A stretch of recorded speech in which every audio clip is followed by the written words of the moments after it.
तू फक्त दादाला पटकन पाठव इकडे त्यांना घ्यायला. अगं पण भाऊ तिकडं कशा पायी आलेत?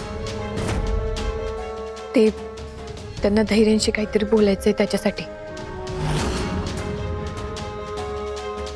अरे देवा. पण ऐक ना, मी काय म्हणते, तू टेन्शन घेऊ नकोस, ते इथं व्यवस्थित आहे. अजून कोणी आलं नाहीये, त्यांना बघितलेलं नाही.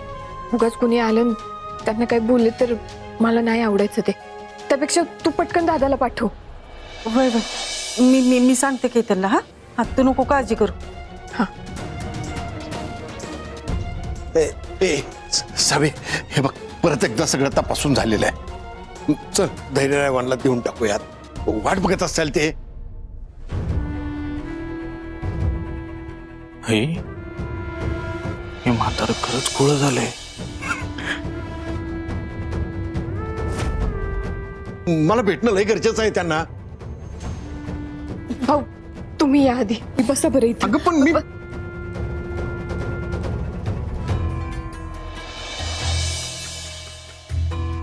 दामिनीबाई, हे जमिनीचे कागदपत्र धैर्यरावांना द्यायला आलोय.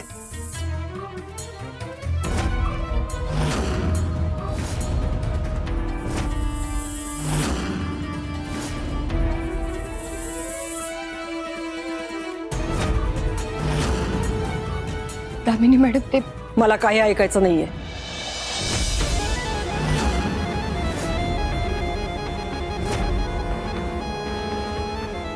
हे जी काय नाटकं चाललेत ना, हे लवकर संपव.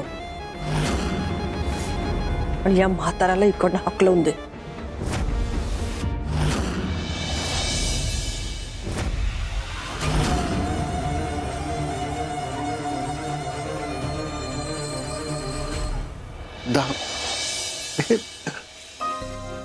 हे असं काऊन बोलायला दामिनीबाई? तुम्ही बसा आधी भाऊ, बसा बसा ना, मी सांगते, बसा बस. जी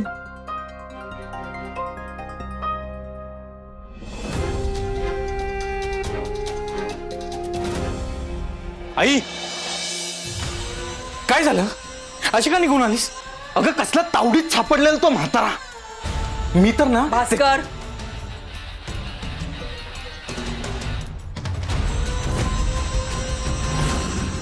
एखादी मोठी शिकार करायची असेल ना, तेव्हा असा वेळ वाया घालवायचा नसतो.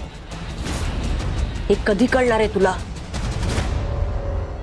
हे बघ, आपण जो प्लॅन केलाय तो सुरू करायची वेळ आलेली आहे.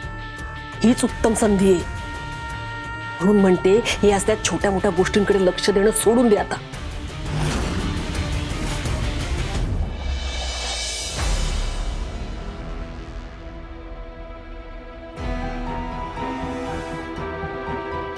हॅलो, शिकार जाळ्यात फसतीये, त्यामुळे आपल्या कामाला सुरुवात कर.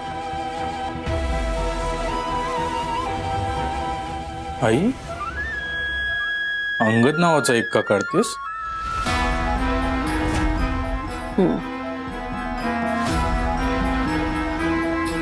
हीच ती वेळ.